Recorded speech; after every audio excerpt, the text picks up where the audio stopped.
Bonjour à tous et à toutes. Bienvenue à cette conférence midi qui s'intitule « Les résultats de la présidentielle de 2024, leur effet sur les États-Unis et le monde ». Donc, bienvenue à ceux qui sont dans la salle, mais aussi aux gens qui nous écoutent en ligne. Mon nom est Julie-Pierre Nadeau, je suis chercheur associé à l'Observatoire sur les États-Unis de la chaire Raoul Dandurand et c'est moi qui ai le plaisir d'animer la conférence de ce midi. C'est une conférence qui va couvrir beaucoup de terrain. On va analyser les résultats de l'élection, mais aussi ses effets sur la politique interne des États-Unis et sur le monde de façon plus large. Donc, c'est pas une mince tâche, mais j'ai un fabuleux panel pour m'aider dans cette vaste tâche. Donc, je vous les présente sans plus tarder. Frédéric Gagnon, titulaire de la chaire Raoul Dandurand, directeur de l'Observatoire sur les États-Unis et professeur de sciences politiques à l'UQAM. Je vais vous les présenter en l'ordre de la table. Christophe Cloutier-Roy, directeur adjoint de l'Observatoire sur les États-Unis et chargé de cours à l'Université Laval. Julien Toureille, chercheur en résidence à l'Observatoire sur les États-Unis et chargé de cours à l'Université du Québec à Montréal et à Chicoutimi. Et Karine Prémont, directrice adjointe de l'Observatoire sur les États-Unis et professeure à l'École de politique appliquée de l'Université de Sherbrooke. Donc, bienvenue à tous les panélistes. Merci d'être avec nous ce midi. Pour nous lancer dans la discussion, j'ai envie de vous poser une question pour faire un premier tour de table. Maintenant qu'on est à une semaine de recul, on vous a entendu un peu partout là, analyser les résultats de cette élection, mais une semaine plus tard, là, comment peut-on expliquer le résultat de l'élection de la semaine dernière? Je ne sais pas si quelqu'un qui veut se lancer en premier. Karine? Bonjour. Merci d'être là. Il y a plusieurs explications possibles, évidemment, et mes collègues ici vont en avoir sans doute auront sans doute beaucoup à dire là-dessus aussi, mais je vous dirais, moi, en ce qui me concerne, c'est la statistique qui me permet de mieux comprendre ce qui s'est passé. C'est vraiment le fait que 75% des Américains pensent que le pays va dans la mauvaise direction. À partir de ce moment-là, quand on a cette donnée-là, on comprend trois choses. On comprend que l'économie va être prépondérante dans l'élection. Vous allez me dire, c'est presque toujours le cas, effectivement. Cette année, on se disait, il y a peut-être d'autres enjeux qui vont avoir une influence majeure, mais on est revenu à l'économie. Il y a la deuxième chose que ça me dit, c'est que quand on a une campagne démocrate qui est déjà un peu dans le pétrin avant que Kamala Harris arrive, c'est très difficile de rattraper le coup quand il reste seulement une centaine de jours avant l'élection, surtout dans ce contexte politique et économique-là. Et troisième élément, ça laisse aussi peu de marge de manœuvre à la nouvelle candidate Kamala Harris pour se définir elle-même. Et elle a eu du mal à le faire. Comme je le dis encore, dans ce contexte-là, elle a dit qu'elle n'était ni Trump ni Biden, mais maintenant, qui elle était principalement, on l'a moins vu, on l'a moins su. Alors, à ce moment-là, ça a donné de l'élan à Donald Trump. Donc, je pense que le contexte économique, le contexte politique, cette perception des Américains que ça va mal et c'est pas à la veille de s'améliorer, a joué beaucoup contre les démocrates. Merci, Karine. Christophe? Je vais faire un peu de chemin sur la très bonne intervention de Karine en empruntant les mots d'une poétesse de Pierrefonds. Tout est chaos, à côté, tous mes idéaux, des mots abîmés. Je cherche une âme qui pourra m'aider. Je suis d'une génération désenchantée. J'ai l'impression que ces vers traduisent un peu le désarroi des démocrates qui, désenchantés, n'ayant l'impression de ne pas être écoutés nécessairement par une administration, ayant fondé beaucoup d'espoir dans les années Biden, ne se sont pas nécessairement rendus aux urnes pour aller exprimer leur vote en 2024. Et c'est ça que je pense qu'il faut vraiment retenir de l'élection. Ce sont les électeurs démocrates qui ne sont pas allés voter. Pourquoi est-ce qu'ils ne sont pas allés voter? Est-ce que c'est la question de Gaza? Est-ce que c'est la question des promesses non remplies, entre autres sur les programmes d'accès à l'assurance maladie, ce genre de choses-là? C'est ça qu'on va essayer peut-être de savoir aujourd'hui et dans les prochains mois. Merci. Frédéric? Oui, merci beaucoup. Je suis d'accord avec ce que Karine a dit. Je pense que c'était vraiment une affaire de contexte avant tout. On l'avait dit, je ne sais pas si vous étiez là à la conférence qu'on a tenue une semaine avant le vote, mais on disait que le contexte était extrêmement défavorable pour les démocrates cette fois-ci. Karine l'a mentionné, une très forte majorité des Américains et Américaines estimaient que le pays allait dans le mur, directement dans le mur, droit dans le mur. Biden est un des présidents les plus impopulaires de l'histoire. Il était moins populaire à ce stade-ci de sa présidence que Donald Trump l'était à pareille date de sa présidence. Donc, on avait l'impression que c'était une élection où beaucoup d'Américains souhaitaient un changement.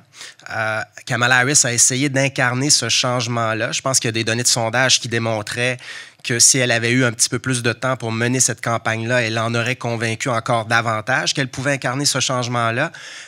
Mais sa campagne a été courte et finalement, c'est Trump qui a convaincu plus de gens qui seraient capables d'incarner ce changement-là. On a beaucoup parlé avant l'élection de la possible prime à l'urne, soit pour Harris, soit pour Trump. On se demandait qui allait profiter d'une prime à l'urne cette fois-ci.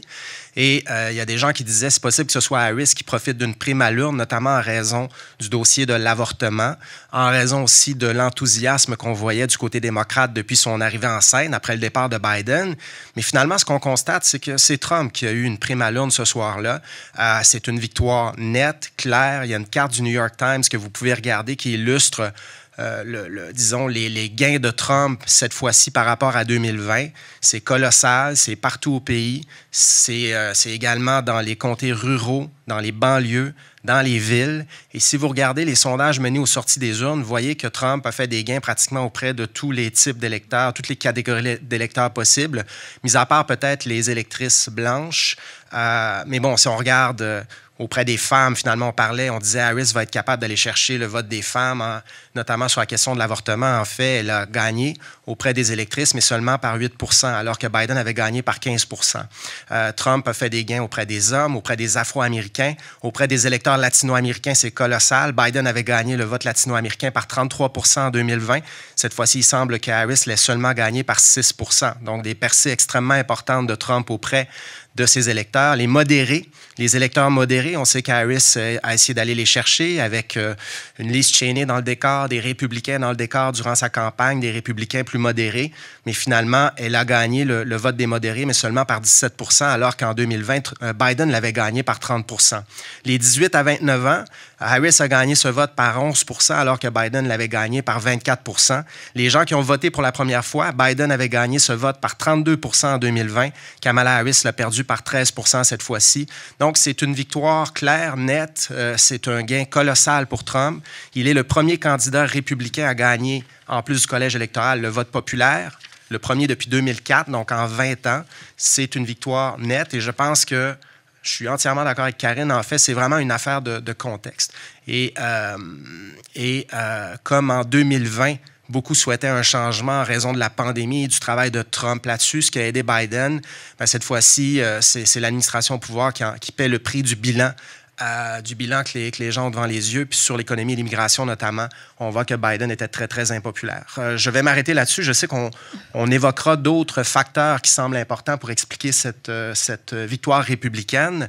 Il y a beaucoup de gens qui se sont demandé si les Américains sont prêts à voter pour une femme. On aura peut-être l'occasion d'y revenir. Mais je pense que Julien a sans doute des choses à ajouter aussi. Merci. Ça va être très très bref parce que je suis d'accord avec tout ce qui a été dit et je ferai du millage là-dessus.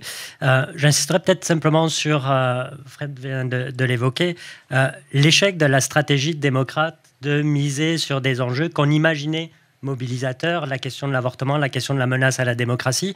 Alors, ce n'était pas totalement infondé, hein, cette démocratie, cette stratégie-là. A posteriori, on s'aperçoit que ça n'a pas été efficace, mais avant d'avoir le résultat de la semaine dernière, ça faisait du sens pour les démocrates de mettre l'accent sur la question de l'avortement, vu ce qu'ils avaient vu aux élections de mi-mandat de 2022, aux élections partielles en 2023. Ça permettait à ce moment-là de mobiliser leur électorat. La question de la menace à la démocratie, elle était légitime à aborder parce qu'en face, il y avait un candidat qui a des propos qui représentent potentiellement des menaces à la démocratie. Il fallait en tenir compte, sauf que manifestement, l'électorat ne s'est pas mobilisé sur ces deux questions-là.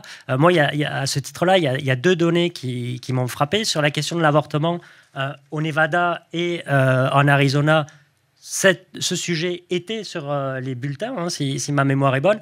Ils ont obtenu 10% de plus que Mme Harris, si j'ai bien fait attention aux dernières données. Donc, les mesures de protection de l'environnement, de l'avortement, la semaine est longue, ont reçu 57% d'appui, quelque chose comme ça. Mme Harris, à peine 47%. Quant à la mobilisation pour protéger la démocratie, ça me paraissait un argument déjà de longue date très délicat à manipuler du côté des démocrates, mais manifestement, si on regarde la mobilisation, la participation à cette élection, on ne s'est pas plus mobilisé a priori qu'en 2020. On s'est peut-être moins mobilisé. Donc, si la démocratie était un enjeu, finalement, ce n'était pas le cas pour les électeurs. Et je finirai sur un élément, moi, qui me surprend depuis quelques jours.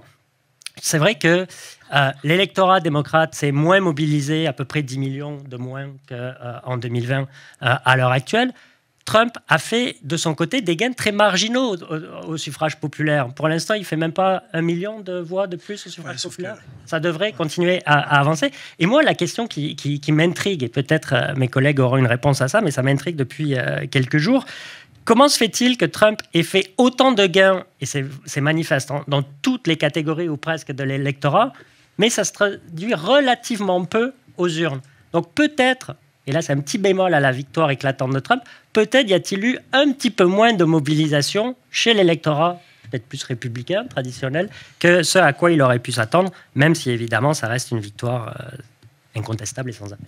Mais sur le vote populaire, juste rapidement, là, on n'a pas encore tous les votes, ça n'a pas été tout dépouillé, mais Nate Cohn du New York Times estime qu'il y aura eu autant, peut-être un petit peu plus de votes au total qu'en 2020. En 2020, c'était 155 millions de votes exprimés. Cette fois-ci, on estime que ce sera 157 millions à peu près. Et en 2020, Biden avait eu 81 millions de votes. Harris en aura peut-être, selon les projections, 78 millions au pays, donc 3 millions de moins. Et Trump avait eu 74 millions de votes en 2020. On estime, selon les projections, qu'il serait à 80 millions de votes cette fois-ci. Donc, c'est un gain de 6 millions de votes au national. Quand même important.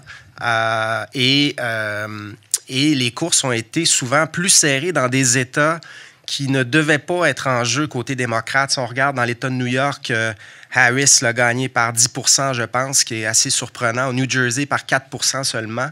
En fait, là où elle a fait campagne, dans les États clés de l'élection, on voit que ça a été un petit peu plus serré que dans des États où elle n'a pas fait campagne, ce qui prouve qu'il y avait un attrait pour ce que Trump proposait et ce qui prouve aussi que si la campagne avait été plus longue, peut-être qu'Harris aurait été, grâce à sa campagne, là, dans les circonstances, elle a mené une bonne campagne. Elle aurait peut-être été capable, si elle avait eu plus de temps, de resserrer un petit peu les choses. Mais un gros vent de face, je pense que c'est le contexte qui désavantageait considérablement les démocrates cette année. Bien, justement, je vais peut-être vous relancer là-dessus. Christophe a parlé de désaffection peut-être des démocrates. Karine a parlé de l'économie comme question de l'urne. J'ai peut-être deux questions complémentaires pour vous là-dessus. Premièrement, est-ce que pourquoi, en fait, les mesures démocrates, les mesures économiques, les propositions, quand ils sont testées à l'aveugle, on voit que les propositions démocrates séduisent plus que les propositions quand elles sont prononcées par Kamala Harris ou par les candidats à l'élection. Pourquoi ces mesures-là sont plus populaires quand on sonde l'électorat américain?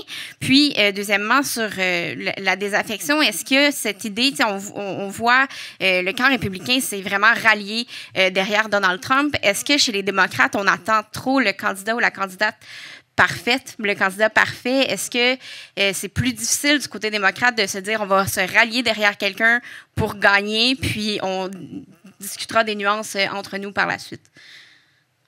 Je ne sais pas si peut-être Christophe veut se lancer. Bien, la question des propositions démocrates qui sont plus populaires que le parti, je pense que c'est une grande énigme pour ceux qui étudient la politique américaine depuis longtemps déjà. Ça fait longtemps qu'on sait que les programmes d'aide sont plus populaires. Il y a cet adage-là qui dit que les Américains sont à gauche sur le plan économique, mais plus à droite sur le plan social. Puis je pense que c'est là qu'est la question beaucoup. Puis moi, je pense qu'après chaque victoire des républicains, on revient un peu à ce livre classique de Thomas Frank sur What's the Matter with Kansas, ou pourquoi les électeurs du Kansas, donc un des États les plus pauvres des États-Unis, votent systématiquement pour un parti qui fait pas la promotion de la redistribution de la richesse, quoi que ce soit. Puis je pense que le problème, c'est vraiment une question que le Parti démocrate souffre depuis longtemps d'un problème d'image, c'est-à-dire qu'il est vu comme un parti élitiste, comme un parti qui est autre, un parti qui ne représente pas les Américains ordinaires, entre guillemets, et ça permet en sorte de voir des aberrations, comme par exemple de voir des aberrations. C'est sûr qu'on rentre un peu dans le jugement, mais ça peut être dur de comprendre des fois, par exemple, pourquoi les travailleurs syndiqués, entre autres, sont prêts à voter majoritairement pour le Parti républicain, qui est un parti qui a absolument rien fait en termes de propositions pro-syndicales, mais qui n'a aucun problème à aller sur le devant de la scène, disant nous, on est pour les syndicats, quoi que ce soit, mais qui après ça font. Trump s'est pas prononcé en faveur d'une hausse du salaire minimum. Il n'y a pas de mesures concrètes là, qui sont offertes à part ne plus payer d'impôts sur les pourboires. Là. Donc, je pense que c'est ça, c'est qu'il y a une différence entre le côté, l'aspect, les policies, là, les politiques qu'on propose, et ça, ben, c'est souvent des conversations qui sont plus complexes que la conversation sur l'image des partis et l'image des candidats, où les démocrates souffrent d'être présentés toujours comme étant un parti plus étranger, en quelque sorte, pour toutes sortes de raisons, mais notamment à cause des idées qu'il mettrait de l'avant. Si je peux me permettre, bon, il y a toute l'affaire du contexte, mais si on parle, le contexte dont on a parlé tout à l'heure désavantageait fortement les démocrates. Mais si on parle du parti en tant que tel, on sait qu'il y a une grosse remise en question en ce moment. Il y a un gros débat à savoir qu'est-ce qui devrait être fait par le Parti démocrate pour la suite et pour la présidentielle de 2028. Christophe parlait du livre de Thomas Frank. Moi, je pense qu'il y a 2 autres ouvrages qui sont éclairants pour comprendre ce qu'on a observé mardi passé. Le premier, c'est celui de Micklethwait et Wooldridge qui s'intitule The Right Nation. Donc, je pense que il ne faut pas oublier que la société américaine, bon, on sait qu'elle est plus conservatrice que notre société ici au Canada et au Québec. Et on le voit dans les sondages aux sorties des urnes, les électeurs électrices qui se disaient liberal, progressistes, c'est à peu près 17 % de l'électorat. C'est beaucoup moins que les électeurs qui se disent modérés, centristes ou conservateurs. Et c'est sûr que Kamala Harris a mené une campagne un peu plus au centre pour cette présidentielle-là, mais ce qui lui a fait mal, je pense, c'est sa campagne présidentielle lors des primaires de 2020, où elle s'était projetée, en fait, elle s'était définie comme une candidate très, très à gauche, à peu près autant à gauche que Bernie Sanders, et elle avait tenu des propos sur l'immigration, sur toutes sortes d'enjeux, le wokisme et tout ça, qui ont été repris par le camp républicain cette fois-ci dans des publicités électorales où on voyait des déclarations de Harris très à gauche sur ces questions-là. Dans les états clés de l'élection, je pense que ça a fait mal. Je pense que cette candidature-là était trop à gauche pour le contexte et pour le type d'élection qu'il fallait gagner cette année. Et même si Harris s'est recentrée, je pense qu'elle n'a pas convaincu qu'elle était une candidate aussi centriste qu'un Joe Biden, par exemple, qui avait gagné l'élection en 2020 en tenant des propos plus à gauche que ce qu'il avait tenu dans le passé, mais on connaissait son parcours depuis plusieurs décennies de démocrate plus modéré. Et l'autre livre qui est intéressant pour comprendre ce qui s'est passé mardi, je pense, ça rejoint un peu ce que Christophe vient de dire. C'est un livre de Christopher Lasch qui a été publié au milieu des années 90, qui s'appelle « La révolte des élites ». Et c'est intéressant, c'est un livre qui a été écrit il y a plusieurs années, mais dans lequel, ce que Lasch explique au fond, c'est que, disons, les élites au sein des partis, les élites économiques, les élites politiques, les politiciens de carrière,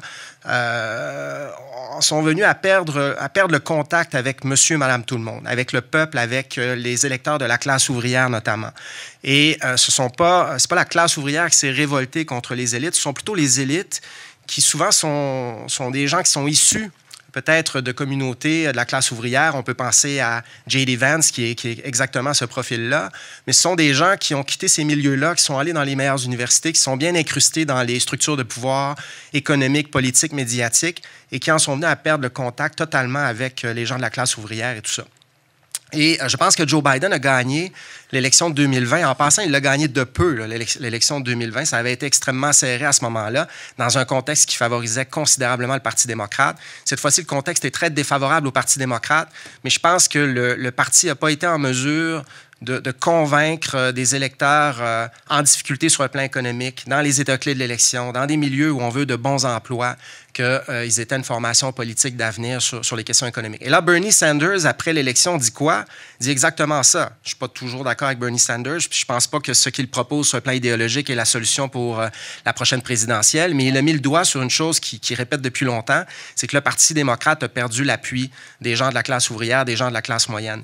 Et ce que Steve Bannon, qu'on voit qui est sorti de prison, mais qui a été un des intellectuels importants dans l'entourage de Trump depuis 8 ou 9 ans, disait au début, si vous lisez le livre Les ingénieurs du chaos, qui est super intéressant là-dessus, ce que Steve Bannon rêvait de faire, c'était d'engendrer un réalignement électoral important dans cette société-là, mais de faire du Parti républicain un parti qui courtiserait davantage à l'avenir les gens de la classe ouvrière. Et ça, peu importe leur identité. Peu importe que ces personnes soient des femmes, des latino-américains, des afro-américains. Et je pense que c'est ça qu'on a observé mardi, puis c'est très, très inquiétant pour le Parti démocrate, honnêtement.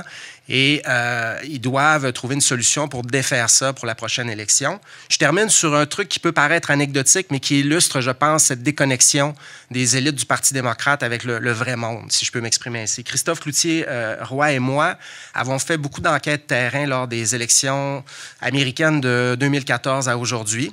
Puis dans le cadre de nos recherches, on a fait des entretiens avec des conseillers de campagne électorale, les directeurs des partis, des organisations des partis dans plusieurs États américains. Donc, auprès de gens du Parti démocrate, de gens du Parti républicain. Et ce qui nous frappait tout le temps, je ne sais pas si Christophe va être d'accord, mais ce qui nous frappait souvent, c'est que c'était beaucoup plus difficile d'avoir accès, en fait, aux gens qui tiennent les campagnes, qui organisent les campagnes démocrates que les républicains. Donc, les gens du côté républicain nous ouvraient la porte, répondaient à nos questions, étaient intéressés de savoir qu'est-ce qu'on faisait là, étaient intéressés d'établir un contact avec nous. Pourquoi? Parce qu'ils veulent vendre leurs produits. Évidemment, ils veulent vendre leurs salades et ils sont en mode... ils essaient de courtiser l'électorat autant que possible. Côté démocrate, plus de méfiance, moins d'ouverture à nous parler, un sentiment qu'on nous prend un petit peu plus de haut. Des gens qui ont des diplômes universitaires, qui organisent des campagnes électorales pour les candidats qu'on voit, qui s'appuient sur le big data pour savoir quels sont les thèmes porteurs pour une élection. Puis là, mardi passé, on entendait encore des gens nous dire « Les démocrates ont le ground game, ils sont mieux organisés, ils ont fait davantage de sondages internes, ils ont plus d'argent. » Ouais, mais le problème, c'est qu'ils font encore les campagnes électorales comme on les faisait au temps de Barack Obama. Et c'est plus ça, nécessairement, qui fait la différence, entre guillemets. Mais je pense que dans ce parti-là, il va devoir y avoir un changement d'attitude de la part des candidats qui font les élections, mais de la part des gens aussi qui sont derrière en coulisses et qui organisent ces élections-là. Ils n'ont pas eu la bonne approche cette fois-ci et ils s'appuient sur des recettes gagnantes, mais d'autres fois. Et je pense que ce qui les a surpris, c'est que Trump n'a pas ce ground game-là, ils étaient plus désorganisés, il y avait moins d'argent dans la machine républicaine cette fois-ci, mais Trump réussit à aller chercher l'électorat dont j'ai parlé d'une autre façon et d'une manière que les démocrates ont un peu de difficulté à comprendre en ce moment, je pense. Ça m'amène à parler de l'article de Peter Baker, un journaliste du New York Times, qui écrivait le lendemain de l'élection, le 6 novembre, qu'il faut arrêter de voir Donald Trump comme une anomalie. Là. Je pense qu'il a été élu 2 fois à la présidence. On ne peut plus dire que c'est un phénomène anormal. Mais il disait aussi qu'on assiste à un réalignement des forces politiques. Frédéric, tu parlais de cette espèce de clash ou de dichotomie, de déconnexion entre l'establishment, l'élite et, entre guillemets, le vrai monde. Mais est-ce qu'on doit arrêter de voir les courses, de voir la politique américaine comme une course entre démocrates et républicains? Est-ce qu'on devrait le voir comme une lutte entre l'establishment, les perturbateurs et l'élite ou les plus traditionnalistes? Donc, est-ce que c'est l'establishment contre le changement ou on a encore un clash démocrate-républicain? Je vois que Karine opinait tantôt quand Frédéric parlait. Je ne sais pas si tu veux te lancer. Ben, je ne sais pas si je veux me lancer. J'opinais. Il a dit beaucoup de choses. Alors, je ne me rappelle plus à quoi j'ai opiné, mais j'opine toujours quand Frédéric parle. Alors, j'imagine que c'est pour l'ensemble de l'œuvre. Là. C'est réciproque. Mais pour peut-être faire le pont entre ce que Frédéric dit et ce que Julie-Pierre propose, c'est une des données probantes à cet égard-là qui appuie ce qui vient d'être dit, c'est le fait que l'éducation est un marqueur plus grand aujourd'hui en termes de choix électoral que l'âge, par exemple. Donc, ça aussi, c'est une indication de ce changement-là, de ce revirement-là. Quand vous avez une population plus éduquée qui vote, par exemple, plus démocrate, une population un peu moins éduquée qui vote plus républicain, alors que c'était l'inverse il n'y a pas si longtemps que ça. Donc, il y a clairement un revirement là, qui s'effectue, mais je vais laisser peut-être Christophe aller davantage dans ce sens-là, s'il le souhaite. S'il le souhaite, j'ai bien souligné. Et peut-être un autre élément, c'est que, oui, il y a un revirement, mais il y a aussi le fait, et ça, c'est assez commun à toutes les démocraties, que le camp progressiste a toujours une coalition plus grande à rallier que les camps conservateurs, généralement. Alors, Harris avait à convaincre des gens allant des partisans de Bernie Sanders à des républicains modérés comme Liz Cheney. Alors, on a une coalition beaucoup plus vaste à former, alors que les républicains, cette année, c'est allez-vous voter Trump ou non? Alors, c'était ça un peu la question, et c'était peut-être plus facile à ce moment-là à mobiliser. Karine, j'ai envie de rester avec toi pendant que tu as le micro. Lors de la première victoire de Donald Trump en 2016, on a longtemps dit que les médias avaient peut-être un rôle à jouer. Moi aussi, la semaine a été longue, visiblement. Que les médias avaient un rôle à jouer dans cette élection-là. Est-ce que Donald Trump a peut-être eu trop de couverture médiatique? C'est une publicité gratuite, là, qu'on le veuille ou pas. Donc, je me demandais, est-ce que ton analyse de cette année amène peut-être aux mêmes conclusions? Est-ce que la couverture médiatique a avantagé l'un ou l'autre des candidats cette année? Puis est-ce qu'au final, ça a eu un impact là, sur le vote? Plusieurs choses concernant la couverture médiatique. On a d'abord critiqué beaucoup de journaux, le New York Times en particulier, pour avoir normalisé le discours de Trump, notamment dans les manchettes tout au long de la campagne. Il y a d'autres journaux qui ont décidé de ne pas appuyer un candidat. Cette année, le 3/4 d'entre eux, en fait, ont décidé de ne pas le faire, alors qu'habituellement, c'était une tradition. Et certains ont vu cette décision-là comme un désaveu à l'égard de Harris, ou en tout cas une façon d'appuyer Trump, parce que les intérêts financiers sont davantage clair peut-être cette année. En réalité, je pense que les médias traditionnels, qu'ils soient en format numérique ou papier ou je ne sais trop, je pense que ce ne sont plus des game changers en bon français, là. Ça l'était il y a longtemps et on l'a vu. Et quand on parle beaucoup de l'entrevue de Trump avec Joe Rogan, mais je pense que c'est très clairement le symbole de ce changement-là. Quand on regarde le nombre de personnes qui écoutent le podcast de Joe Rogan, je pense que c'est une dizaine de millions de personnes par épisode. Mais quand on met les émissions d'affaires publiques des grands réseaux tout ensemble, elles n'arrivent même pas à ce chiffre-là. Clairement, c'est pas là que ça s'est joué. Et quand on regarde où Trump a fait des gains importants, notamment chez les jeunes hommes, il y a quelque chose, là, il faudra peut-être prendre un certain temps avant de mesurer l'effet réel de ça, mais clairement, il y a des indications là que les médias traditionnels l'ont échappé un peu. Et ce qu'on voit, c'est quand on regarde la quantité de couverture médiatique des candidats, Harris a eu davantage une couverture positive que Donald Trump, et clairement, ça n'a pas eu l'effet escompté nécessairement. Et Frédéric l'a dit tantôt, parce que essentiellement, les démocrates continuent de mener des campagnes traditionnelles, à la fois en termes de stratégie électorale, mais aussi en termes de stratégie médiatique. Bien sûr, Kamala Harris a participé à quelques trucs sur TikTok où est l'objet de quelques memes, où en a partagé quelques-uns, mais c'est pas suffisant. Elle a participé à quelques balados, mais essentiellement, sa stratégie, c'était une stratégie conventionnelle, une stratégie qui, clairement, ne fonctionne plus. Je pense que ça il faut dire ça de cette façon-là. On ne rejoint plus les gens de la même façon. Et à partir du moment où l'électorat est morcelé, où on fait de la micro-analyse de différents groupes, il faut avoir des micro-stratégies médiatiques aussi. Et ça, je pense que Trump, c'est une de ses forces et ça a bien fonctionné. Merci, Karine. Pour clore, c'est peut-être ce premier segment le plus de post-mortem de l'élection. Frédéric en parlait tantôt. Trump, sans avoir gagné toutes ces catégories, mais a quand même fait des gains importants chez plusieurs électorats qui étaient traditionnellement plus favorables aux démocrates, donc chez les jeunes, les femmes, les Afro-Américains, les Latino-Américains, dans les villes. On l'a vu à Austin, à Atlanta, dans les banlieues de Détroit. Sans compter qu'il a, encore une fois, comme en 2016, brisé le fameux mur bleu qui a fait longtemps partie de la stratégie démocrate. Donc, Christophe, pas une mince tâche, mais pourrais-tu nous parler un peu de ce qui explique ce recul dans l'électorat traditionnellement démocrate? Puis, est-ce que les démocrates peuvent se relever de cet échec-là? Est-ce qu'ils peuvent rebâtir la coalition qui les appuyait de façon peut-être plus fidèle autrefois? Je vais y aller avec une réponse.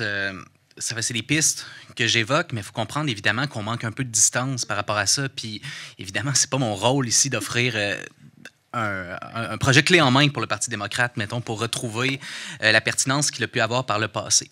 Il y a deux choses que je mentionnerais, puis ça revient un peu à ce qu'on a dit, là, ce qu'ont dit les autres panélistes depuis le début. D'abord, il y a Puis Frédéric et moi, effectivement, on constate ça. Il y a une espèce d'arrogance du Parti démocrate, puis tu sais, une façon... Puis c'est pas nouveau de cette année. Tu sais, rappelez-vous, en 2020, Joe Biden qui dit à l'humoriste Charlemagne d'Agod, « If you vote for Trump, you ain't black. » Tu sais, il y a cette façon-là de dire, la communauté afro-américaine nous doit des votes. Les femmes doivent voter pour nous à cause de la question de l'avortement. Les Arabes doivent voter pour nous parce que oui, Gaza, mais ça va être pire sous Trump.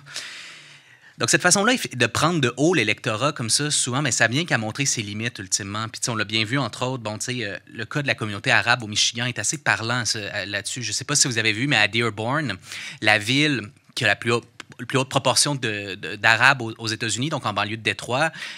Kamala Harris a fini 3e dans cette course-là, derrière Jill Stein du Parti vert. Et c'est sûr que le Michigan n'a pas été l'élément décisif dans cette course-là, étant donné le balayage de Donald Trump. Mais ça montre quand même qu'un électorat de la grande coalition démocrate, dont parle Karine, qu'on doit mobiliser, si on se met à dos cet électorat-là, ben, il peut décider de voter pour un tiers parti, il peut décider de ne pas aller aux urnes, il peut décider aussi d'appuyer Donald Trump. On a vu quand même une hausse, encore une fois, dans tous les groupes à peu près, des appuis pour Donald Trump. Il y a une complexité cognitive aussi de l'électorat. Julien mentionnait le fait que les propositions en faveur de l'avortement il y en a eu 10, je pense.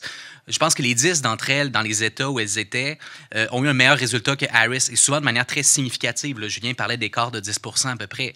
Les électeurs, et surtout les électrices, sont capables de dire qu'elles préfèrent Donald Trump et qu'elles veulent quand même préserver le droit à l'avortement. Donc ça, c'est des choses que les démocrates, à un moment donné, il va falloir qu'ils comprennent que leur électorat a une certaine agentivité aussi, et il peut décider qu'il n'est pas d'accord avec ce qui lui est proposé. Et à cet égard, et là je rejoins vraiment, je suis entièrement d'accord avec Frédéric et Karine, une façon de faire de la politique, et je suis vraiment content que tu évoques les années Obama, parce que c'est vraiment à ça que ça me fait penser, cette espèce de façon de surinterpréter des données qu'on a, tout en n'étant pas nécessairement sur le terrain. Le fait de ce culte de l'argent au sein du Parti démocrate, de dire qu'on va l'emporter parce qu'on a l'appui de plus de milliardaires que l'autre parti. Je veux dire, c'est-tu rendu le Parti républicain, ce parti-là? Je veux dire, comment? Et le meilleur argument de vente qu'ont les démocrates, apparemment, et je ne sais pas si vous avez vu le clip de MSNBC qu'on a vu dans les jours qui ont suivi, mais une panéliste qui dit « Je comprends pas que Kamala Harris a fait une campagne parfaite. Elle a obtenu l'appui de toutes les célébrités. » Je veux dire, à un moment donné, il va falloir comprendre que Taylor Swift, je ne sais pas combien d'articles vous avez lus sur Taylor Swift pendant la campagne, sur à quel point elle pouvait faire une différence. Taylor Swift a un seul vote dans la campagne électorale. Donc, les gens... Oui, ça peut aider effectivement d'avoir des célébrités populaires qui nous endossent, mais les gens ont quand même des considérations autres que de seulement dire comment est-ce que Taylor Swift ou Hulk Hogan va voter. Je pense que les gens sont capables d'avoir un peu plus de complexité cognitive au moment de faire leur vote. Julien, tu voulais rebondir? Oui, juste rebondir sur ce que vient de dire Christophe à l'endroit des célébrités. Tu parlais de Taylor Swift, mais Barack Obama incarne aussi, je pense, le même problème qu'ont les démocrates avec les célébrités. Autant en 2008, il pouvait incarner quelque chose du rêve américain, que ce soit l'accession au pouvoir des Afro-Américains, la progression dans l'ascenseur social. Depuis 2016, au moins, il incarne parfaitement l'élite démocrate. C'est quelqu'un qui ne vit plus auprès de la classe moyenne. Hein. Il a une maison à Martha's Vineyard. Ça dit quand même tout. Et le voir descendre tous les 4 ans de son piédestal pour venir donner des leçons aux électeurs afro-américains en particulier, c'est quelque chose que les démocrates vont devoir, quelque chose à laquelle les démocrates vont devoir réfléchir et probablement écarter Barack Obama de toutes les prochaines campagnes présidentielles s'ils veulent les gagner. Bon, je suis un peu lent dans ma réflexion par rapport à tout ce qui a été dit tout à l'heure, donc je rattrape des choses qui me viennent à l'esprit. Je suis tout à fait d'accord. Il y avait un titre d'une newsletter du New York Times il y a quelques semaines qui expliquait, je trouve très bien, le défi des démocrates. Le titre, c'était « Class Trumps Race ». La classe socio-économique prévaut sur l'identité en général, qu'elle soit l'identité raciale, mais l'identité de genre, l'identité sexuelle ou toutes les autres identités sur lesquelles ont beaucoup misé les démocrates au cours des dernières années pour solidifier cette coalition électorale. Et manifestement, on le voit bien avec le vote des différentes communautés ethniques, il n'est pas homogène, il n'est pas nécessairement acquis, et ça vaut pour toutes, évidemment, dans des proportions diverses. Et peut-être les considérations économiques prévalent au sein aussi de ces communautés. Les démocrates doivent le réaliser. Et c'est aussi des communautés qui sont tout à fait sensibles aux valeurs conservatrices. Christophe évoquait à juste titre les Arabes américains dans la région de Dearborn. Le dossier israélo-palestinien, je pense qu'il est absolument secondaire dans leur comportement électoral. Moi, ce qui m'a le plus frappé dans les dernières semaines de la campagne, c'est les propos des leaders de cette communauté qui appuyaient Donald Trump en disant le Parti républicain, c'est celui des valeurs traditionnelles. La famille traditionnelle, les rapports hommes-femmes traditionnels, des choses comme ça qui peuvent percoler au sein de cet électorat. On le dit depuis des décennies au sein de l'électorat latino-américain et au sein de l'électorat afro-américain. Et j'ajouterais un truc concernant la stratégie générale des démocrates. Ils doivent la revoir, ils doivent revoir leur discours, ils doivent revoir leur branding, mais ils doivent aussi commencer par se réintéresser à quelque chose qu'ils ont négligé depuis au moins 3 décennies, ce sont les courses locales.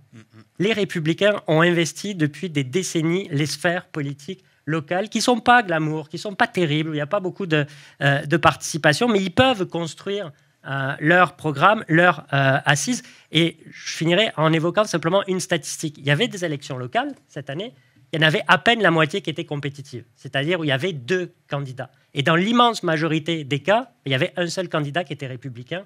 Les démocrates les avaient désertés. Merci beaucoup pour toutes ces pistes de réflexion. Je ne sais pas si les stratèges démocrates nous écoutent, mais peut-être qu'ils auront des idées ou des choses à réfléchir pour les prochaines années. Je vais maintenant passer, parce qu'on pourrait passer la journée là, à parler de cette élection, mais je pense que notre audience s'intéresse aussi aux conséquences. Là, maintenant qu'on sait que Donald Trump va revenir à la Maison-Blanche, qu'est-ce que ça aura comme impact sur la société américaine, mais aussi sur le reste de la planète, parce que les États-Unis, qu'on le veuille ou non, que Trump le veuille ou non, a une influence sur beaucoup d'enjeux. Donc, peut-être pour nous lancer dans ce deuxième segment, Frédéric, Donald Trump a fait beaucoup de promesses en campagne électorale, mais à quoi peut-on s'attendre là, dans les premiers mois? Quelles sont ses priorités là, pour législatives ou ses projets qu'il veut mettre en place là, avec l'arrivée à la Maison-Blanche? Ben, il y a toutes sortes de questions dont on pourrait parler, mais évidemment, si on prend les 2 enjeux clés de cette élection-là du point de vue républicain, c'est-à-dire l'économie et l'immigration, il y a déjà des promesses qui ont été faites par Trump. Tout le monde les connaît, vous les avez entendues. Sur le plan économique et commercial, il croit pouvoir lutter contre l'inflation en procédant, il lie ça au dossier migratoire, en procédant à l'expulsion massive de migrants non documentés présents en sol américain. Ce qu'il dit, c'est que grâce à cette expulsion massive de migrants américains, on verra comment ça va se dérouler. Ils veulent y aller par tranche d'1 million de personnes pour commencer. On va voir comment ça se déploie. Mais l'argument est de dire que l'expulsion massive des migrants pourra améliorer, pourra permettre de lutter en partie contre la crise du logement et la crise de l'accès à la propriété. Parce que moins de gens en sol américain rend plus de logements disponibles et de maisons disponibles, et il croit pouvoir lutter contre l'inflation en partie de cette façon-là. Il veut aussi lutter contre l'inflation en maximisant l'exploitation et la production de combustibles fossiles en sol américain dans des zones protégées actuellement, en Alaska notamment. Et il dit que grâce à cette exploitation massive et production massive de combustibles fossiles, ça aura un effet sur l'inflation puisque ça permettra de réduire notamment le coût de l'énergie en sol américain. Pour ce qui est de ce qu'il veut faire à l'international sur le plan économique, il veut poursuivre sa guerre commerciale. Il veut l'intensifier, des tarifs commerciaux douaniers sur à peu près toutes les exportations à destination des États-Unis, de 10 à 20 s'agissant de ce que nous, au Canada, on exporte aux États-Unis. On verra quels secteurs sont visés, de quelle manière ça va se déployer. Et pour ce qui est de la Chine, poursuivre la guerre commerciale contre la Chine, peut-être des tarifs commerciaux sur toutes les exportations chinoises à destination des États-Unis, atteignant peut-être les 60 %, donc encore plus considérable que ce qu'on a vu durant sa première présidence et durant la présidence Biden, par ailleurs, puisque Biden a aussi poursuivi sur cette lancée durant sa présidence. On va peut-être parler des gens qu'il veut nommer dans son administration au cours des prochaines semaines, mais pour les responsables de la politique étrangère, je pense que Julien pourra l'aborder, mais les personnes auxquelles il pense, notamment Marco Rubio, peut-être au State Department, et Kristi Noem au Homeland Security Department, et les autres, ce sont des gens qui sont des faucons sur la Chine, notamment, et je pense à Rubio tout particulièrement. On peut penser que cette guerre commerciale, elle sera intensifiée. Et pour ce qui est de la gestion du dossier migratoire, ce qu'on voit pour l'instant, c'est qu'il nomme effectivement des personnes qui sont entièrement d'accord ou qui ont été peut-être les architectes de ce projet d'expulsion massive des migrants non documentés présents en sol américain. Et on peut penser à M. Hoffman, qui serait le border czar de M. Trump, et Stephen Miller aussi, qui serait Chief of Staff, Deputy Chief of Staff, donc un des conseillers principaux de Donald Trump et un des grands architectes de probablement la politique migratoire de Trump. Je peux commencer par ça. Peut-être que les autres ont des choses à ajouter. Mais je terminerai peut-être en disant que ce que Trump veut faire cette fois-ci, puis je pense qu'il va être en mesure de le faire, c'est d'aller beaucoup plus vite dans la mise en œuvre de ses projets que ce qu'il a fait durant sa première présidence. Pourquoi? Parce qu'il a une meilleure connaissance de la machine gouvernementale cette fois-ci. Il veut nommer des gens qui lui sont davantage loyaux aussi. Ça aussi, on le voyait dans le projet 2025. C'était une des propositions, des suggestions que faisaient les think tanks conservateurs américains à Trump, c'est-à-dire, si vous voulez que ça aille plus vite, il faut qu'il y ait moins de débats au sein du gouvernement, entre les divers départements et tout ça, et au sein d'une prochaine administration républicaine. Donc, à ce titre, peut-être nommer davantage des gens qui seront de loyaux serviteurs de Trump, qui ne remettront pas nécessairement ses idées en question pour que la machine aille plus vite, plus rondement. Et dans les noms qu'on voit pour l'instant, on voit que ce sont de loyaux partisans de Trump. Elise Stefanik, notamment, qui serait peut-être ambassadrice à l'ONU. Donc, je termine là-dessus, puis je sais que les autres vont ajouter des choses aussi. Mais on parle justement d'une administration Trump peut-être plus efficace, qui a des idées plus ambitieuses pour un retour à Washington. Mais évidemment, normalement, le président ne peut pas faire entièrement ce qu'il veut. Mais là, il y a aussi le Congrès qui joue dans tout ça. Par contre, on voit, et là, les résultats, évidemment, ne sont pas terminés pour le Congrès. Mais de ce qu'on voit pour l'instant, les républicains sont en bonne posture là, pour remporter le contrôle de la Chambre des représentants. Ils ont déjà remporté la majorité au Sénat. Donc, on pourrait avoir un triplé ici, le Sénat, la Chambre et la présidence qui appartiennent au même parti, ce qui n'était pas le cas en 2016. Il y avait quand même une opposition démocrate qui a certainement pu mettre des bâtons dans les roues de Donald Trump. Donc, Christophe, j'ai envie de te demander à quoi on peut s'attendre là, au niveau législatif. En quoi la dynamique à Washington va changer si on a effectivement un triplé républicain? Frédéric a fait un bon point en soulignant la rapidité avec laquelle Trump va pouvoir opérer. Et c'est une rapidité qu'on pourrait dire une rapidité exécutive. C'est-à-dire que ce qui a changé dans la préparation de Trump par rapport à 2016, et ce que Frédéric dit, là, de mieux comprendre les rouages de la machine, et aidé en ça par le projet 2025 et toute la valorisation, en fait, d'un pouvoir exécutif fort, c'est une façon de bien comprendre comment utiliser les rouages de la machine exécutive aux États-Unis. Paradoxalement, le fait d'avoir un triplé républicain, j'ai pas l'impression va tant aider l'agenda législatif de Trump parce que je ne pense pas qu'il y a un agenda législatif qui est particulièrement développé. Trump, dans son premier mandat, a dédié très peu de temps et d'efforts, en fait, à convaincre, même il y avait un triplé, en fait, républicain en 2017-2018. Il y a l'accomplissement des hausses, des baisses d'impôts, là, mais c'est à peu près la chose et en fait, dès le début de sa présidence, en fait, Trump avait utilisé les ordres exécutifs. Ce qui change, là, c'est que, alors qu'en 2017, on avait un vice-président qui s'appelait Mike Pence, qui était issu du Parti républicain, qui avait eu une carrière au Congrès, qui connaissait bien les rouages et qui aurait pu être une sorte d'entremetteur, qui n'a pas de temps été utilisé dans ce rôle-là. Mais aujourd'hui, il est remplacé par J.D. Vance, un sénateur qui a passé seulement 2 ans à Washington, puis qui n'a pas nécessairement un grand réseau au Congrès. Donc, il n'y a pas ce rôle que le vice-président pourra jouer d'être une espèce d'entremetteur législatif. Par ailleurs, oui, la Chambre des représentants va vraisemblablement être avec une majorité républicaine, mais les majorités vont continuer à être faibles. Il n'y a pas de gros mandats. Et là, en plus, comme le disait Frédéric, bon, si on commence à nommer des Elise Stefanik, etc., à des postes, bien, ça veut dire qu'il va y avoir des vacances à la Chambre. Donc, pendant un certain temps, du moins, on n'aura peut-être pas les majorités nécessaires. À ceci s'ajoute le fait que, qu'on le veuille ou non, et quoi qu'en disent certaines personnes, Trump ne se représentera pas en 2028. Donc, il est un président lame duck. Et donc, son capital politique commence à baisser à partir du moment où il est élu et assermenté. Donc, là, ça paraît pas pour l'instant, mais il va y avoir de plus en plus quand même de résistance de gens qui vont vouloir éventuellement se faire un nom pour eux-mêmes et essayer de trouver leur place soit au Parti démocrate, soit au Parti républicain pour être candidat en 2028. Donc, ça pourrait être mettre d'un bâton dans les roues. Donc, considérant aussi que Trump veut mener le show de manière générale, c'est son modus operandi, on peut s'attendre à ce que ce soit une présidence qui fonctionne beaucoup par décret exécutif dès le début, qui va chercher d'élargir autant que possible les pouvoirs de la Maison-Blanche. Et le Congrès, apparemment, va être très content de ce qu'on entend, de lui laisser les mains libres. Vous avez vu cette déclaration en fin de semaine. Il a dit, moi, je veux pouvoir nommer qui je veux à des postes. Je veux pas que le Congrès me mette des bâtons dans les roues. Je vais faire des recess appointments, comme on dit en anglais. Et ben, les républicains lui disent, oui, pas de problème, ça va être comme ça que ça va fonctionner. Bon. Il y a quand même des choses dont le Congrès va devoir parler. Ce qui est à peu près certain, c'est qu'on va parler de baisse d'impôts dans les premières années parce que certaines des baisses d'impôts, justement, qui ont été établies en 2017 vont arriver à expiration cette année ou l'année prochaine. La question de l'Ukraine, ça, je pense que Julien va pouvoir en parler. Est-ce qu'on va avoir un définancement, en fait, de l'effort de guerre ukrainien? Et enfin, et ça va intéresser sans doute Frédéric beaucoup, qui va peut-être y faire référence, la question de l'accord Canada-États-Unis-Mexique qui est dû pour révision en 2026 et le Congrès va être appelé à jouer un rôle, ne serait-ce que pour l'adoption éventuelle d'un nouvel accord. Maintenant, la question que certains se demandent, est-ce qu'il va y avoir une loi, par exemple, pour codifier, interdire l'avortement au niveau national? Est-ce qu'on va vouloir supprimer Obamacare? Si le Parti républicain a ce genre de pulsion de mort et souhaite à tout prix perdre le contrôle du Congrès en 2026, certainement.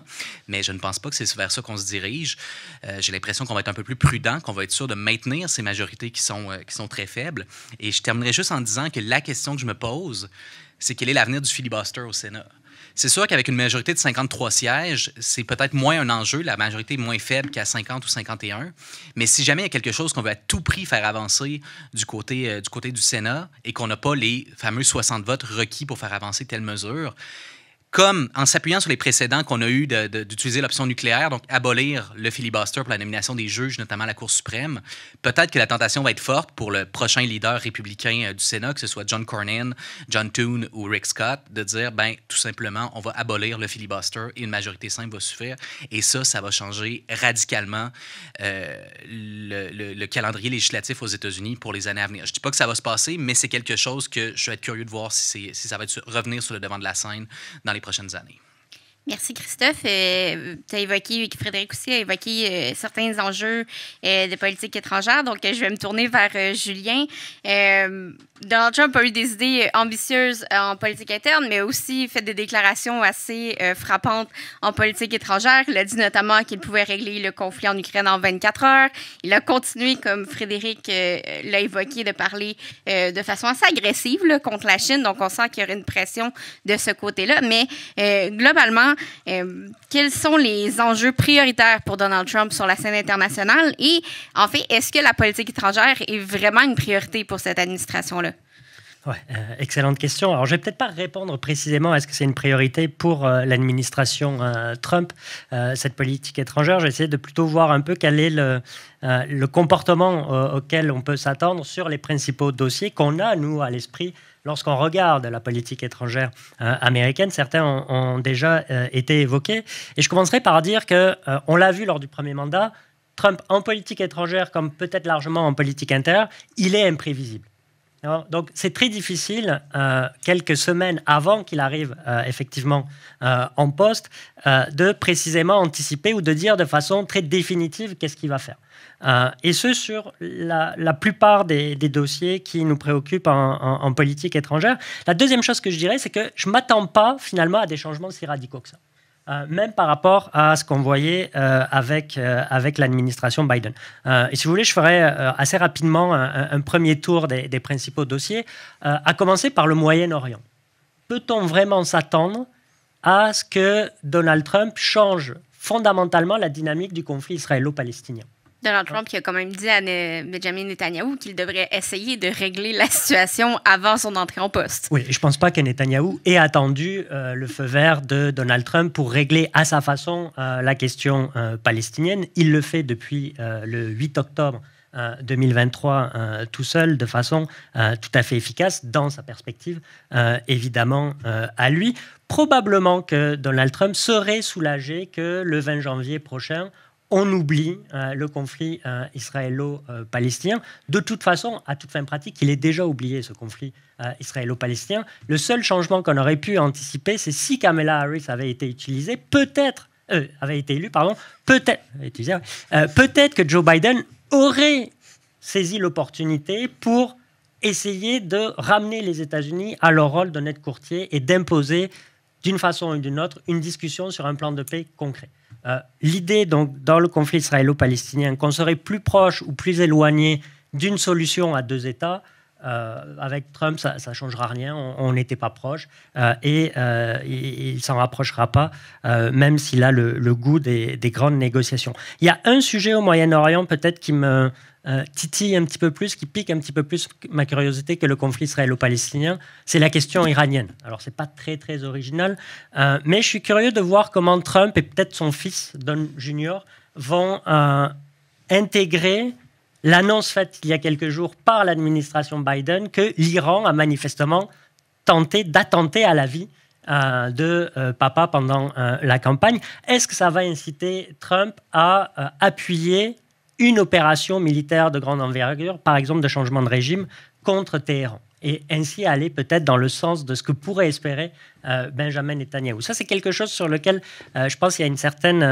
incertitude, parce que oui, il pourrait être tenté d'être très dur contre Téhéran, mais il y a aussi peut-être son ami Mohamed Ben Salman qui pourrait venir lui dire « Écoute, une grande guerre au Moyen-Orient, même nous, ça ne nous arrange pas trop. Et peut-être pour toi, l'inflation, les prix de l'énergie, tu n'as pas envie nécessairement d'aller là-dedans, mais ça reste une inconnue. » J'accélère un petit peu, parce qu'autrement, vous trouvez que je parle trop longtemps. Sur la question ukrainienne, c'est sûr que depuis mardi dernier, ou mercredi dernier, on ne doit pas très bien dormir à Kiev. Mais on connaît le personnage. Et je pense que Zelensky, il a très bien compris le personnage. Il est amadouable, Donald Trump. Ça va être peut-être plus dur d'amadouer des républicains au Congrès qui en ont marre de donner de l'argent à l'Ukraine, parce qu'ils ont le sentiment que ça va nulle part, ce dossier-là. Mais Trump, je ne suis pas certain qu'il va abandonner ni régler en 24 heures le conflit russo-ukrainien, et que les dés sont joués contre Volodymyr Zelensky, si lui sait jouer ses cartes, et si les Européens savent jouer ses cartes en appui des Ukrainiens. Sur ce dossier-là, j'ajouterai un élément. Dans la dynamique du conflit, on est arrivé à une étape où probablement il faut geler ce conflit-là des deux côtés. Alors, et finalement, Trump pourrait peut-être faciliter l'idée de geler le conflit, mais ça ne changerait pas nécessairement la dynamique fondamentale de celui-ci. Sur la Chine, je vais être très bref, Frédéric l'a évoqué, on est clairement dans la continuité. On veut développer la compétition, la rivalité, et ça va être toute une question de nuance. Qui aura le dernier mot au sein de l'administration? Est-ce que c'est Rubio? Est-ce que ça va être des gens plus modérés du milieu des affaires qui ne veulent pas totalement séparer les deux économies? On verra ce que ça donne. Là où ça va être plus compliqué en matière de politique étrangère, je pense que c'est pour les alliés. Pour les alliés des États-Unis, les alliés traditionnels, Frédéric l'a évoqué avec les droits de douane pour le Canada, pour les alliés européens. Et finalement, pour les alliés, en particulier en Europe, on va se retrouver un peu à ce qu'était la relation avec les États-Unis dans les années 90. On ne savait pas trop sur quel pied danser. Est-ce que Washington appuie l'intégration européenne ou Washington est un frein, veut diviser l'Europe? On se posait la question en Europe dans les années 90. Ça a permis peut-être d'avancer. Et comme l'Europe avance par crise, il y a une opportunité formidable de le faire avec Donald Trump, si vous la saisissez. Belle vue d'ensemble, Julien. J'ai une toute petite question pour toi qui ne prendra pas beaucoup de temps, mais on le sait, Donald Trump arrive en poste seulement en janvier. Est-ce que pour les conflits en cours, l'Ukraine, Gaza et autres, est-ce qu'il y a une marge de manœuvre pour l'administration Biden en ce moment, où on a l'impression que les pays vont tout simplement attendre que Trump arrive en poste? Sur le conflit israélo-palestinien, je ne vois pas ce qu'il peut faire, le pauvre Joe Biden, d'ici le 20 janvier, si ce n'est espérer que ça ne dégénère pas plus.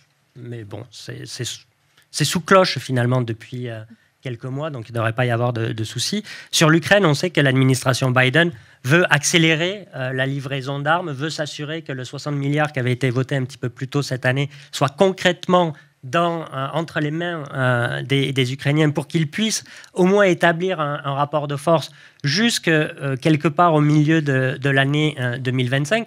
Mais comme j'y faisais allusion, on est probablement, même du côté de Zelensky, rendu à un moment où on s'aperçoit qu'on ne peut pas mener le conflit de façon offensive comme on espérait le faire quelques mois après le début de l'offensive de février 2022. Donc, il faut faire quelque part une pause. Et le plan, là, en 4 points évoqué par Trump, le plan de Trump pour l'Ukraine, les réalistes ou l'administration Biden pourraient présenter exactement le même. De non-adhésion à l'OTAN pendant 20 ans, de gel du conflit sur la ligne de front, de considérer que les zones conquises appartiennent à la Russie. On va geler ça. Je pense que tout le monde est favorable à ça. Et après, on verra bien le rapport de force. D'ici 20 ans, il ne devrait plus y avoir Vladimir Poutine en Russie, a priori. On ne sait jamais. On sait jamais. Soyons patients. Soyons patients. Merci beaucoup, Julien. Donc, on a parlé de ce qui risque d'arriver peut-être plus au niveau domestique, de ce qu'on pourrait voir arriver ou pas au niveau international. J'ai envie peut-être d'aller au niveau sociétal pour une dernière question pour Karine. on l'a vu, la première présidence Trump a contribué à accroître le phénomène qu'on appelle les chambres d'écho, donc des gens qui ne s'alimentent que de rhétorique et de médias qui corroborent la pensée qu'ils ont déjà. Mais aussi, on a vu une montée de la désinformation, des théories du complot, mais surtout des fausses nouvelles, de la désinformation dans les médias ou dans ce que consomment les Américains. Est-ce que tu crois qu'une deuxième présidence, qu'est-ce que la deuxième présidence Trump implique en fait pour le paysage médiatique, mais sociétal, le débat en fait aux États-Unis?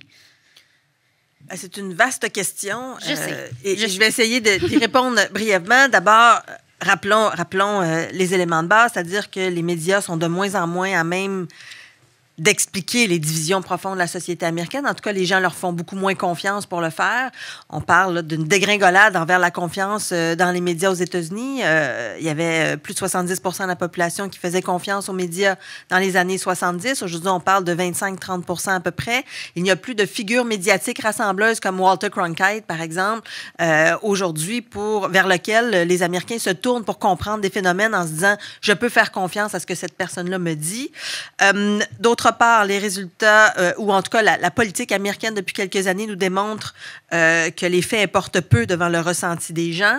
Alors, ça veut dire que les médias, encore une fois, ont de moins en moins d'impact sur les phénomènes sociaux. Alors, qu'est-ce que ça peut vouloir dire? Bien, évidemment, là, j'ai pas de boule de cristal, alors je peux pas prédire, mais on peut peut-être regarder ce que Trump pourrait envisager de faire, notamment par le biais de ce qu'il a déjà dit ou de ce qu'il a déjà fait. On pourrait envisager, par exemple, la politisation de la FCC, la Federal Communications Commission, et notamment en tentant de punir, par exemple, les télédiffuseurs qui diffusent de la couverture médiatique négative sur Trump pour son administration. Il avait déjà menacé de le faire en 2017, alors on pourrait imaginer que ce serait encore possible aujourd'hui. À l'époque, ça avait été contré, cette volonté-là, par le directeur du FCC qui avait été nommé par Trump, qui lui avait dit « Ouais, je suis pas sûr que c'est une bonne idée. Maintenant, dans les nominations qu'il fera, est-ce qu'il va pas justement aller chercher quelqu'un qui va peut-être lui faciliter la tâche? » En même temps, il y a un cadre réglementaire là, un peu lourd, mais enfin, ça pourrait être une avenue. Ce qui est plus probable de voir, ce sont les campagnes de salissage ou le harcèlement qui sont peut-être plus plausibles envers les journalistes, envers les médias. Il a dit pendant la campagne qu'il n'était pas contre l'idée qu'on tire sur les journalistes. Alors déjà, ça met un peu la table. Lors de son discours de victoire, il a dit que les médias étaient le camp ennemi. Alors encore une fois, on est dans cette rhétorique-là qui se poursuit.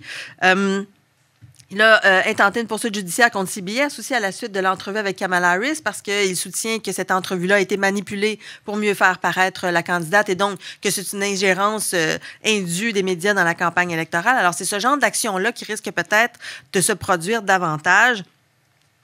Et ce qui va certainement se poursuivre, c'est un mouvement qui est amorcé depuis assez longtemps, depuis peut-être même Barack Obama, c'est-à-dire qu'il y a de moins en moins d'interactions directes entre le président et le corps médiatique, de moins en moins de conférences de presse, de moins en moins de points de presse en général. Donc, à partir de ce moment-là, ça laisse le champ libre à ces médias alternatifs, à ces blogs, à ces podcasts, à tous les réseaux sociaux, en fait, pour occuper l'espace. Et Trump est très bon pour utiliser ces mécanismes-là pour mousser sa propre personne.